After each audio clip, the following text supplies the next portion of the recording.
Hello students, my name is Sandeep Khatri and I welcome you to my session on भारतीय साक्ष्य अधिनियम। हमारी series law semester Q&A series में आज हम करेंगे 3 इंपॉर्टेंट क्वेश्चंस, जिसमें सबसे पहला क्वेश्चन होगा कि what is the difference between primary and secondary evidence. उसके बाद हम करेंगे oral evidence must be direct, तो इसका जनरल रूल क्या है और इसकी एक्सेप्शंस क्या है।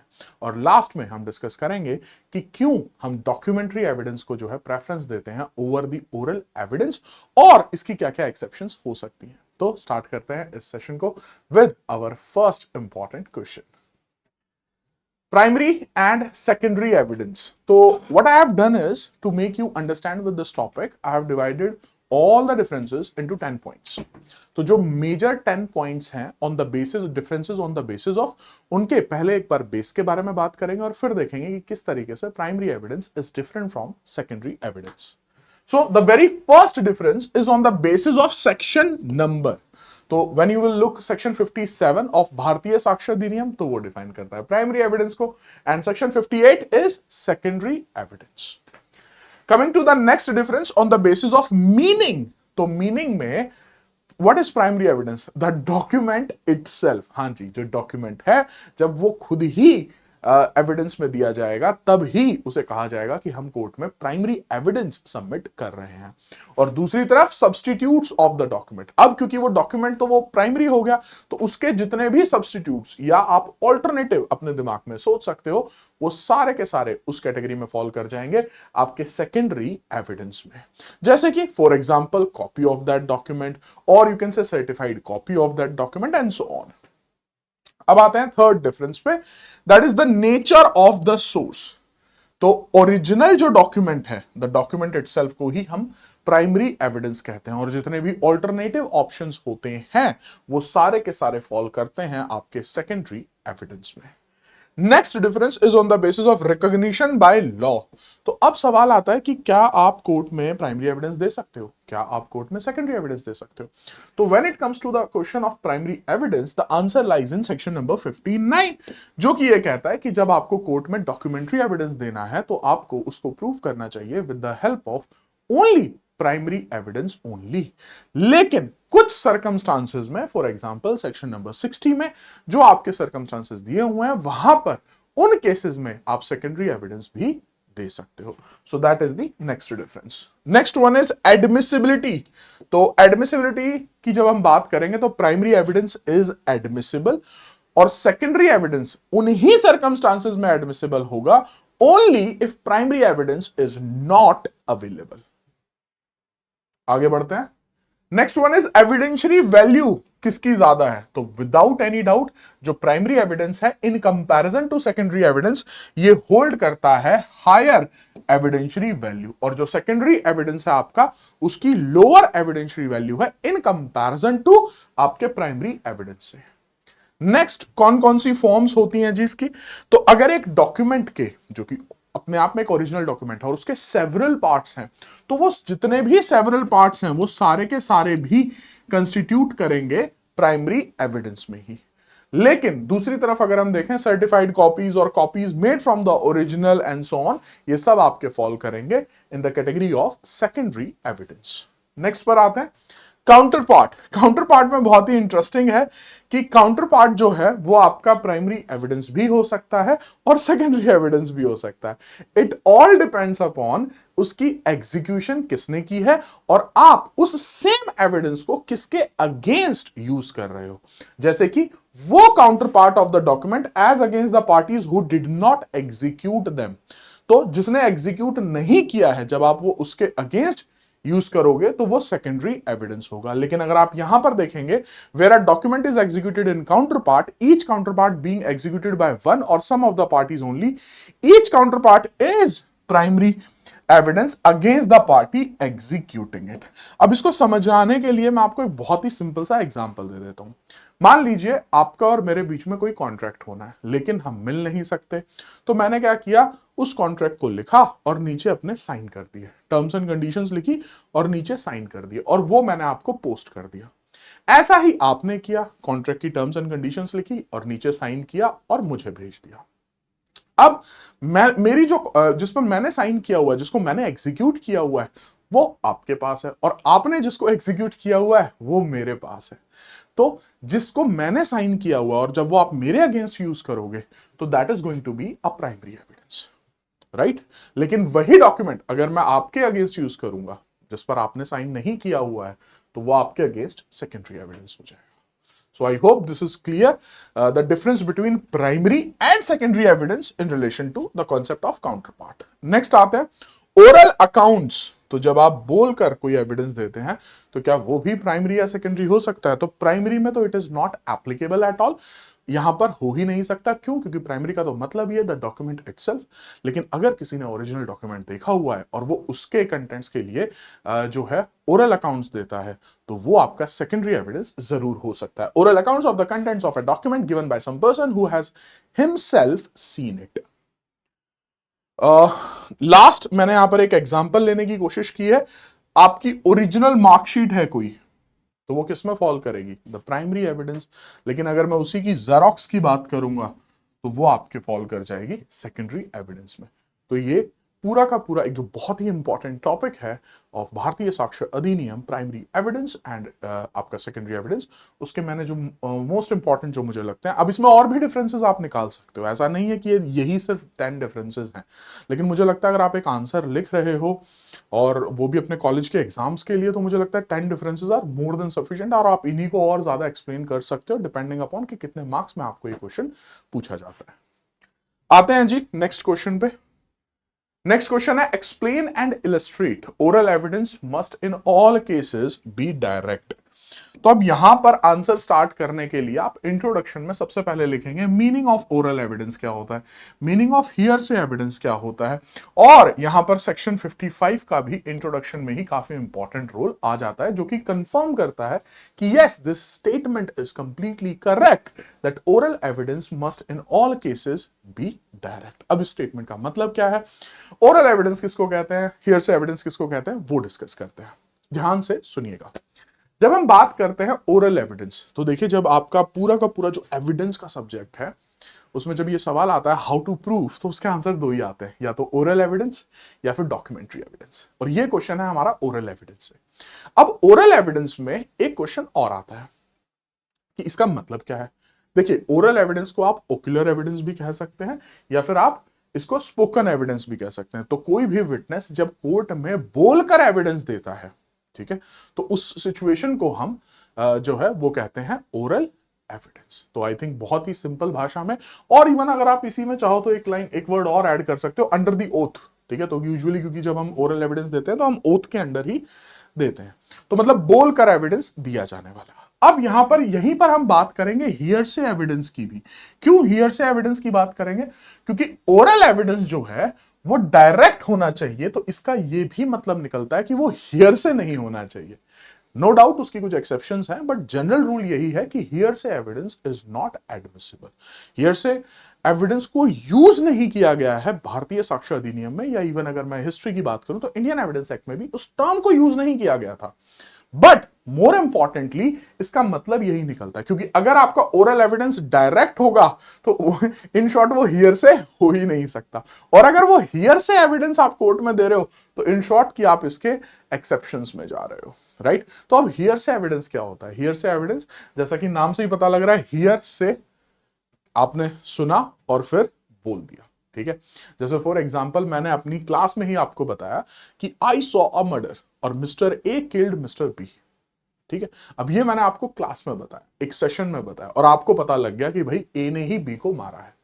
बट क्या आपने देखा अपनी आंखों से कि ए ने ही बी को मारा है? Answer is no, which means कि आपने मेरी स्टेटमेंट को यूज किया। और अगर आप अब कोर्ट में जाकर ये एविडेंस देते हैं कि मिस्टर ए ने मिस्टर बी को मारा, तो वो जो आप ओरल एविडेंस कोर्ट को बोलकर बता रहे हैं वो डायरेक्ट नहीं होगा। क्यों? क्योंकि वो खुद आपने एक्सपीरियंस नहीं किया, वो खुद आपने अपनी आंखों से नहीं देखा, वो आपने अपने कानों से नहीं सुना, आपने अदर सेंसेस, मतलब इन शॉर्ट आपका उसमें कोई रोल था ही नहीं, राइट। तो अब ये जो हियर से एविडेंस है उसका मतलब ही ये है कि वो एविडेंस आपने जो कोर्ट में एविडेंस दिया उसको हम हियर से एविडेंस कहेंगे। क्यों? Because the meaning of the hearsay evidence is evidence given by a witness based on someone else experience or knowledge. और सेक्शन 55 भी हमारे इस स्टेटमेंट को कंफर्म करता है कि ये बिल्कुल ठीक है। अब आ जाते हैं मेन बॉडी में, आप क्या आंसर लिख सकते हो, और इलस्ट्रेशंस तो मैं आपको साथ साथ में देता हुआ ही चल रहा हूं, वो भी आप यूज कर सकते हो आंसर में। अब यहां पे हमने क्या किया है, अब मैंने आपके सेक्शन 55 को ही यूज किया है। तो सेक्शन 55 में मैंने ना कुछ कीवर्ड्स हाईलाइट किए हैं, जैसे कि कब ओरल एविडेंस डायरेक्ट होगा। तो अगर आप कोर्ट को बता रहे हैं कि मैंने ऐसा देखा, ठीक है, तो वो आप ही ने देखा होना चाहिए, किसी और ने नहीं, ठीक है। अगर आप कह रहे हैं मैंने ऐसा सुना, मैंने एक चिल्लाने की आवाज सुनी, मैंने बचाओ बचाओ की आवाज सुनी, तो वो आवाज आपने ही सुनी होनी चाहिए। Perceived by any other senses, तो अब हमारे जितने भी जैसे सेंसेस हैं, नोज से आपने कुछ सूंघा, या आपने कोई वहां पर फॉर एग्जाम्पल कुछ सेंस किया, डर का माहौल एक सेंस किया, एंड सो ऑन। तो जितनी भी आपकी सेंसेस हैं अदर, क्योंकि सीन और हर्ट तो यहां पे हो गया, तो बाकी जो आपकी सेंसेस हैं उनसे अगर आपने कुछ एक्सपीरियंस किया, तो उसका एविडेंस आप ही कोर्ट में देंगे। अगर वो किसी और ने आपको बताया हुआ और फिर आप कोर्ट को बता रहे हो, तो वो इनडायरेक्ट हो जाएगा, वो डायरेक्ट नहीं होगा। Next one is opinion. तो अगर किसी का कोई ओपिनियन है, तो वही कोर्ट में आके अपना ओपिनियन दे, आप किसी और का ओपिनियन कोर्ट में प्रेजेंट नहीं करोगे। तो ये आपके जो है 4 पॉइंटर्स यहां पर बन जाते हैं, जो कि कहते हैं oral evidence must in all cases be direct. अब यहां पर आप चाहें तो इसके रीजंस भी लिख सकते हैं, वाई, क्यों बनाया हमने ये। तो उसका रीजन ये है, क्योंकि पहला इंपॉर्टेंट रीजन ये होगा, क्योंकि जब कोई और आपको चीजें बता रहा है, तो वो गलत भी बता सकता है, वो झूठ भी बता सकता है, वो इनकम्प्लीट भी हो सकती है, ठीक है, वो एग्जेगरेट फॉर्म में भी हो सकती हैं, एंड सो ऑन। तो इसीलिए हम इन चीजों को अलाउड नहीं करते हैं। दूसरा इंपॉर्टेंट रीजन होता है कि क्रॉस एग्जामिनेशन, विच मींस कि जब हम बात करते हैं एग्जामिनेशन की ऑफ अ विटनेस, तो उसमें एग्जामिनेशन इन चीफ होता है, और उसके बाद क्या होता है, क्रॉस एग्जामिनेशन। अब इसका एक बहुत ही सिंपल और प्रैक्टिकल एग्जांपल लेके चलते हैं। मैंने आपको बताया मिस्टर ए ने मिस्टर बी को जान से मार दिया, आपने कोर्ट में जाकर यही बता दिया। अब आपका जब क्रॉस एग्जामिनेशन होगा, तो वो कहेंगे, अगर आपसे पूछेंगे कि मिस्टर ए ने कौन से कलर की शर्ट पहनी थी, will you able to answer that question, and the answer is obviously no, क्योंकि मैंने आपको ये इंफॉर्मेशन तो दी ही नहीं है। फिर उसके बाद आप कितने डिस्टेंस पे थे, फिर उसने कैसे मारा, नाइफ से मारा, गन से मारा। अब इन शॉर्ट जो इंफॉर्मेशन मैंने आपको दी ही नहीं है, आप उसको क्रॉस एग्जामिनेशन में स्टैंड ही नहीं कर सकते। लेकिन अगर आप ही ने मर्डर देखा हो, तो ये सारे क्वेश्चंस आपके लिए बहुत इजी हो जाएंगे, कि उसने शर्ट पहनी थी या कुर्ता पहना था, कौन से कलर का कुर्ता पहना था, आप कितने डिस्टेंस पे थे, वहां पे लाइटिंग कैसी थी, क्या आपने साफ साफ फेस देखा, या फेस जो है वो क्लियर नहीं था बिकॉज ऑफ द लाइट, और and so on. Which means जितने भी वहां पर और कौन कौन प्रेजेंट था, और आपने क्या क्या देखा, आप वहां पे क्या कर रहे थे। तो ये सारे क्वेश्चंस के आंसर आप इजीली कर सकते हो जब आपने खुद वो चीजें देखी हैं। लेकिन किसी हियरसे के केस में तो आपके पास वही इंफॉर्मेशन है जो मैंने आपको दी है, राइट। तो इसके अलावा तो आप किसी भी क्वेश्चन का आंसर कर ही नहीं पाओगे, तो आप क्रॉस एग्जामिनेशन में स्टैंड ही नहीं कर पाओगे, इसीलिए हम हियर से एविडेंस को अलाउड नहीं करते हैं। No doubt again there are some exceptions, like in the case of dying declaration, in the case of admission or confession, in the case of res gestae, ये कुछ ऐसी एक्सेप्शंस हैं जहां पे हियर से एविडेंस को भी हम अलाउ कर देते हैं, but this is the general rule. इसी में इसकी भी कुछ एक्सेप्शंस हैं, कि if the author is dead, अगर आपका केस इन सर्कमस्टांसेस में फॉल करता है, लाइक ऑथर इज डेड और कैन नॉट बी फाउंड और इनकैपेबल ऑफ गिविंग एविडेंस और can not be called as a witness without amount of delay and so on, तो उन सर्कमस्टांसेस में आप कोई भी ट्रिटाइस, कोई भी बुक जो कि कॉमनली ऑफर्ड फॉर सेल है, जिसमें उनका ओपिनियन लिखा हुआ है, उसको भी आप प्रोड्यूस कर सकते हो। तो ये जो हमने लास्ट अभी जो पढ़ा था ना ओपिनियन से रिलेटेड, उसी की ये एक्सेप्शन है। लास्ट पॉइंट इसमें देखते हैं, provided further that if oral evidence refers to the existence or condition of any material thing other than a document.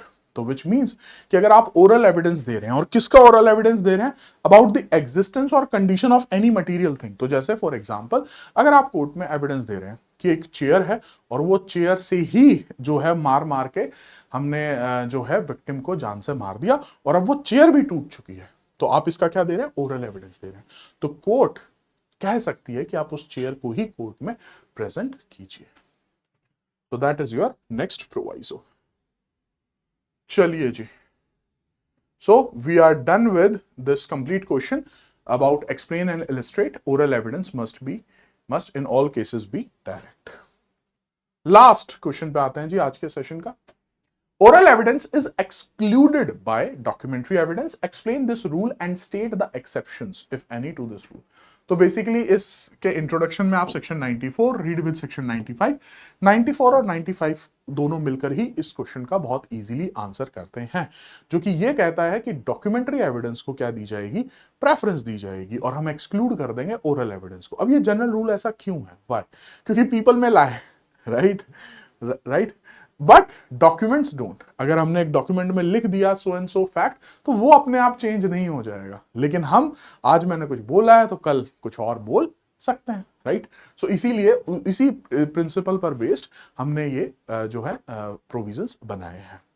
अब इसको डिटेल में पढ़ने के लिए आपको जनरल रूल यहां पे मेंशन करना होगा कि सेक्शन 94 का जनरल रूल क्या है और उसकी एक्सेप्शंस जो कि in the form of provisos given है सेक्शन 95 में.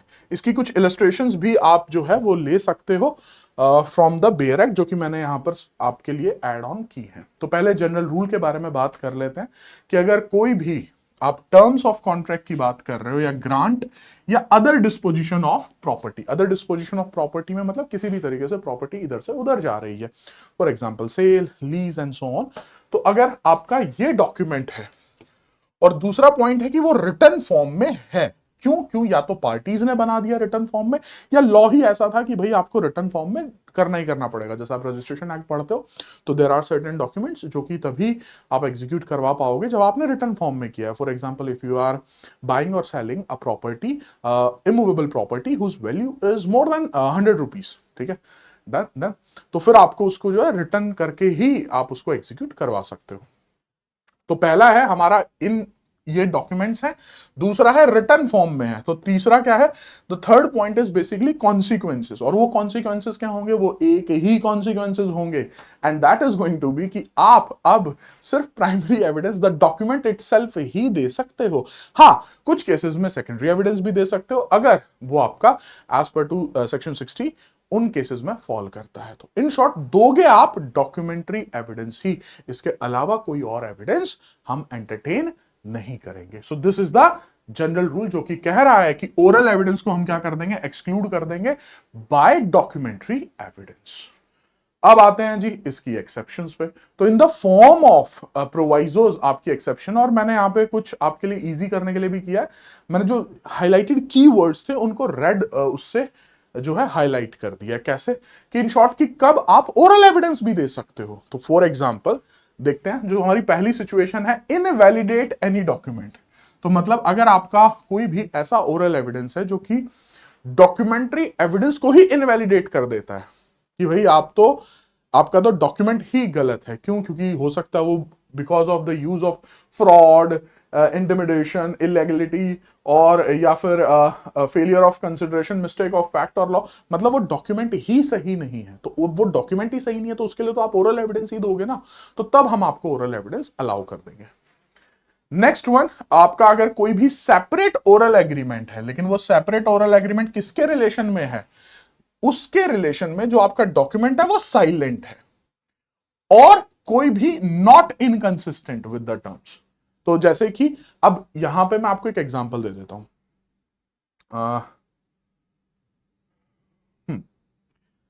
मान लीजिए आपके और मेरे बीच में एक कॉन्ट्रैक्ट होता है और वो कॉन्ट्रैक्ट रिटर्न है. अब उसमें रिटर्न में हमने लिख दिया है कि आप मुझे जो कार सेल कर रहे हैं उसकी कीमत 10 लाख रुपए होगी.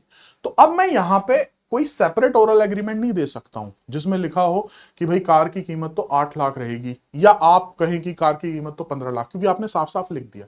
लेकिन बहुत सारी चीजें ऐसी हो सकती हैं जो कि उस कॉन्ट्रैक्ट में मेंशन ना हो, और उसके लिए हमने जो है ओरल एग्रीमेंट कर लिया हो सेपरेट कि भाई ये तो है ही हमारा कॉन्ट्रैक्ट रिटर्न फॉर्म में, लेकिन ये चीजें, अब जैसे फॉर एग्जांपल कि मैं आपको पे कैसे करूंगा, ठीक है, तो आपने कहा कि भाई हम कैश नहीं लेंगे, हम सिर्फ जो है आपसे अकाउंट में ही आपको ट्रांसफर करना होगा या आप चेक देंगे, ठीक है. तो अब इसके लिए हमारा किस तरीके से मैं पे करूंगा, इसके लिए जो है हमारा सेपरेट ओरल एग्रीमेंट है. और ये चीज हमने लिखी भी नहीं है कि भाई कैसे पे करेंगे कॉन्ट्रैक्ट में। तो इन शॉर्ट कि हमारा कॉन्ट्रैक्ट भी साइलेंट है और नॉट इनकंसिस्टेंट, विच मींस कि कॉन्ट्रैक्ट के टर्म्स में, जो रिटर्न कॉन्ट्रैक्ट है उसके टर्म्स में किसी भी तरीके से इनकंसिस्टेंसी नहीं है, विच मींस कि यहां पर फिर उन सर्कमस्टांसेस में आप ओरल एविडेंस उस चीज का दे सकते हो। Next one, any separate oral agreement. तो ये भी आपका सेपरेट ओरल एग्रीमेंट है, लेकिन ये किसकी बात कर रहा है? Condition president. ठीक है, तो कंडीशन प्रेसिडेंट क्या होती है? वो कंडीशन कि भाई पहले आप ये फुलफिल करो, उसके बाद फिर हम कॉन्ट्रैक्ट परफॉर्म करेंगे। अगर यही फुलफिल नहीं किया तो फिर कॉन्ट्रैक्ट का तो क्वेश्चन आता ही नहीं है। जैसे I think one of very good example of this proviso can be कि अगर हमारा कॉन्ट्रैक्ट हुआ है रिटर्न में कि भाई एक पार्टी घर खरीदेगी, दूसरी पार्टी घर बेच रही है, लेकिन ये होगा तभी जब आप उसको व्हाइट वॉश करा देंगे। और अब व्हाइट वॉश के लिए हमारा सेपरेट ओरल एग्रीमेंट हो रखा है, that is the condition president. तो उन सर्कमस्टांसेस में अब आप इसके लिए जो है अपना ओरल एविडेंस दे सकते हैं। Next one is any distinct subsequent oral agreement to rescind और मॉडिफाई। तो अगर हमारा कोई सब्सिक्वेंट, अब सब्सिक्वेंट मतलब बाद में, ओरल एग्रीमेंट हो जाता है टू रिसाइंड और मॉडिफाई कि भाई हमें तो कुछ ऐसे ना चेंजेस करने हैं इसमें, ठीक है, सो एंड सो, तो वो अगर हमारा ओरल एग्रीमेंट हो गया तो उसका भी ओरल एविडेंस दिया जा सकता है। नेक्स्ट, एनी यूसेज और कस्टम। ठीक है, तो हर बिजनेस के अपने कुछ यूसेजेस होते हैं, कुछ कस्टम्स होते हैं, और लेकिन हाँ, ये यूसेज और कस्टम किसी भी तरीके से रिपग्नेंट नहीं होना चाहिए with the terms of the contract. ठीक है, तो terms of the contract in short silent है, और फिर हमारा जो डिस्प्यूट हो रहा है वो किसी यूसेज और कस्टम पे हो रहा है, तो उसके लिए आप ओरल एविडेंस दे सकते हैं। And the last one is language of a document. तो बहुत बार एक शब्द के दो या दो से ज्यादा मतलब हो सकते हैं, तो जो वर्ड्स हमने डॉक्यूमेंट में यूज किए हैं उसके क्या मतलब थे, उसको बताने के लिए भी ओरल एविडेंस दिया जा सकता है। So these are your exceptions. अब आते हैं जी कुछ इलस्ट्रेशन से जो कि मैंने आपके बेरेक्ट से ही पिकअप किए हैं टू कंफर्म दिस कॉन्सेप्ट, और वो ये है कि अगर एक इंश्योरेंस हुई है, और वो इंश्योरेंस हुई है उन सारे शिप्स की जो कोलकाता से विशाखापट्टनम जाएंगे। ठीक है, अब the goods are shipped in a particular ship which is lost, the fact that particular ship was orally excepted from the policy can not be proved. ठीक है, तो इन शॉर्ट मान लीजिए एक पर्सन है, उसने पॉलिसी ले ली इंश्योरेंस कंपनी से, एक कोई पर्सन है मिस्टर ए, एक कंपनी है इंश्योरेंस कंपनी, और उन्होंने उनके बीच में क्या हो गया, एक कॉन्ट्रैक्ट हो गया। कॉन्ट्रैक्ट किसका? Of insurance. क्या इंश्योरेंस का कॉन्ट्रैक्ट है यहाँ पे? इंडेमनिटी का भी आप कह सकते हो कि भाई अगर कल को हमारा कोई जहाज डूब गया तो आप पैसे दोगे। अब उन्होंने पूरा कॉन्ट्रैक्ट लिखवा भी लिया, लेकिन ओरली उनकी बात हुई थी कि पर्टिकुलर शिप अगर गुम हो गया, ठीक है, तो उसका हम वो नहीं देंगे इंश्योरेंस। तो क्या इसका ओरल एविडेंस दिया जा सकता है? आंसर इज नो, क्योंकि ये किसी भी एक्सेप्शन में भी फॉल नहीं करता है।